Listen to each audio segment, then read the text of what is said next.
जय हिमालय, जय भारत। संसार भर में हिमालयी लोग यूट्यूब चैनल देख रहे आप सभी का स्वागत है और मैं हूं भारत की राजधानी नई दिल्ली से डॉक्टर हरीश चंद्र लखेड़ा। इस बार आपको भारतीय उपमहाद्वीप के पश्चिमोत्तर भाग में बसने वाली एक समृद्ध जाति के बारे में जानकारी दे रहा हूं और वह है खत्री समाज। खत्री समाज पंजाबियों का एक समाज है जो प्राचीन काल से वैदिक धर्म का पालन करता रहा है। हालांकि आज खत्री एक ऐसी जाति है जिसके सदस्य हिंदू भी हैं, सिख भी हैं और इस्लाम धर्म में भी चले गए हैं। खत्री समाज का उदय उत्तर पश्चिमी अखंड भारत में हुआ था। यह क्षेत्र वेदों और महाभारत और अष्टाध्यायी जैसी महान रचनाओं से जुड़ा है। खत्री भारतीय उपमहाद्वीप की एक ऐसी समृद्ध जाति है जो आज संसार भर में फैली है। तो आज इसी समाज के बारे में मैं जानकारी दूंगा, लेकिन जब तक मैं आगे बढ़ूं आपसे अनुरोध है कि हिमालयी लोग यूट्यूब चैनल को सब्सक्राइब अवश्य कर दीजिएगा जो चैनल पर नए हैं या जिन्होंने अब तक ऐसा नहीं किया है, और मेरे STB यानी सत्यमेव जयते चैनल को भी देखिएगा। ये समाचारों पर केंद्रित है, ये आपसे विनम्र अनुरोध है। तो बात करते हैं पंजाबी खत्री समाज की। यह समाज भारत के साथ ही पाकिस्तान, अफगानिस्तान में भी प्राचीन काल से निवास करता रहा है, लेकिन आज संसार का शायद ही कोई क्षेत्र हो जहां ये लोग न बसे हों। संपूर्ण भारत के साथ ही आज भी बलूचिस्तान, सिंध, खैबर पख्तूनख्वा और अफगानिस्तान के कुछ इलाकों में लोग निवास करते रहे हैं। हालांकि अब अफगानिस्तान में गिने चुने ही हिंदू रह गए हैं। दिल्ली में बड़ी संख्या में पंजाबी खत्री समाज के लोग हैं और ये लोग विशेष तौर पर देश विभाजन के बाद दिल्ली में आए थे। दिल्ली के व्यापार क्षेत्र के साथ ही राजनीति में भी पंजाबी और खासतौर पर खत्री समाज का दबदबा रहा है। बात करते हैं खत्री शब्द की। खत्री शब्द की उत्पत्ति संस्कृत के क्षत्रिय शब्द से हुई है। खत्री शब्द संस्कृत के क्षत्रिय शब्द से बना है और पंजाबी में ख को खा उच्चारित किया जाता है। इसी वजह से क्षत्रिय शब्द खत्री बन गया, यानी खत्री शब्द क्षत्रिय का ही अपभ्रंश है। खत्री भी क्षत्रिय होने का दावा करते हैं और माना जाता है कि खत्री शब्द क्षत्रिय का पंजाबी रूप है।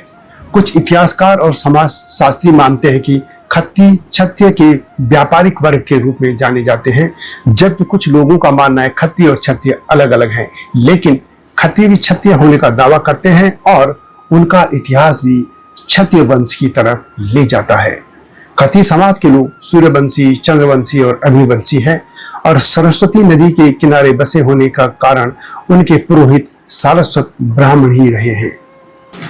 आज खत्री एक व्यापारिक और व्यावसायिक समाज है। हालांकि अन्य क्षेत्रों में भी उनकी दमदार उपस्थिति रही है, चाहे राजनीति हो या ब्यूरोक्रेसी हो, उद्योग जगत हो, लेकिन आमतौर पर यह व्यापारिक और व्यावसायिक क्षेत्र में अग्रणी भूमिका निभा रहा है। 19वीं सदी की शुरुआत में संपूर्ण पंजाब और अफगानिस्तान में व्यापार पर उनका लगभग एकाधिकार था। ऐतिहासिक तौर पर अफगानिस्तान और मध्य एशिया के रास्ते भारतीय उपमहाद्वीप पर होने वाला व्यापार इनके ही हाथ में था। 1947 में देश विभाजन के दौरान खत्री समाज के लोग पाकिस्तान वाले क्षेत्रों से सामूहिक रूप में भारत आ गए थे और उस कालखंड में सबसे ज्यादा दुख, कष्ट, तकलीफ, हिंसा, बर्बरता आदि सभी जुर्म जो हो सकते हैं, यह सब इसी समाज को सहन करने पड़े थे। यह कह सकते हैं कि भारत विभाजन का जो सबसे बड़ा दंश किसी ने झेला तो है इसी पंजाबी समाज ने झेला था। ऐतिहासिक रूप से भी सभी सिख गुरु भी खत्री समाज से ही थे। जैसा कि मैंने पहले भी कहा कि खत्री समाज के लोग हिंदू तो है ही, सिख भी हैं और इस्लाम धर्म में भी हैं। खत्री समाज की कई उपजातियां भी हैं। यह समाज कई उपजातियों में विभाजित है, यानी खत्री समाज में कई उपजातियां हैं। इनमें एक विशेष प्रकार का पदानुक्रम भी है।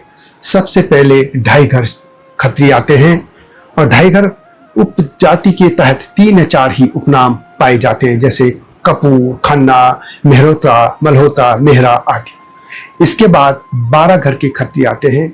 यह खत्रियों की एक और उपजाति है। इसमें मुख्यतः 12 उपनाम यानी सरनेम होते हैं, जैसे गुजराल, चोपड़ा, वाही, विज, टंडन आदि। इसी तरह 52 जाही खत्री भी खत्रियों की एक अन्य उपजाति है। इसमें 52 तरह के सरनेम पाए जाते हैं, जैसे ओबेरॉय, बोहरा, सहगल, धवन, भल्ला, बेदी, सरी आदि प्रमुख हैं। इसलिए इनको 52 जात खत्री भी कहा जाता है। इसके बाद है खोखरैन खत्री। यह भी खत्रियों की एक उपजाति है और इसकी उत्पत्ति को लेकर एक कथा भी है। इसे खोखर नामक कबीले से इसकी उत्पत्ति मानी जाती है। इस खत्रिय समाज के उपनामों में या सरनेम में कोहली, आनंद, भसीन, साहनी, नारंग, चड्ढा, पुरी, सूरी, सबरवाल, सानी आदि जैसे सरनाम शामिल हैं। खोखरैन या खोखरैन खत्ती समाज अपने मूल निवास स्थान नमक कोह के लिए भी जाना जाता है। खोखरैन खत्ती समुदाय की उत्पत्ति के बारे में कई किंवदंतियां हैं। इनमें कुछ लोग उन्हें सूर्यवंश और चंद्रवंश के वंशज मानते हैं, कुछ लोग उन्हें अंगिरा ऋषि के वंशज भी मानते हैं। दरअसल मुस्लिम आक्रांता मोहम्मद गौरी को मानने वाले राजा खोखार आनंद इसी कुल से थे। इसी तरह खत्ती समाज में अरोड़ा वंशी खत्ती भी है। यह खत्तियों में सबसे बड़ा समूह है। मान्यता है कि अरोड़ वंशी खत्ती समाज की उत्पत्ति महाराजा अरूण जी से हुई थी। इनमें से बहुत से अरोड़ वंशी अपने नाम के आगे अरोड़ा लगाते हैं। इनके लगभग 1000 उपनाम हैं, जैसे नारंग, बतरा, छोकरा, बठला, आओजा, तनेजा, खुराना, चुग, चावला, छावड़ा, सुनेजा, जुनेजा, हिंदुजा, नागपाल, कालरा आदि प्रमुख हैं। यह भी कहा जाता है कि अरोड़ा सरनेम अरोड़ नामक स्थान से बना, जो पाकिस्तान के सिंध प्रांत में रोहरी तथा शक्कर नामक कस्बों के निकट है। यह सिंध नदी के तट पर है। यह कभी प्रसिद्ध व्यापारिक केंद्र वाला एक समृद्ध शहर था। यह सिंध की प्राचीन राजधानी भी थी और इसके राजा दाहिर थे।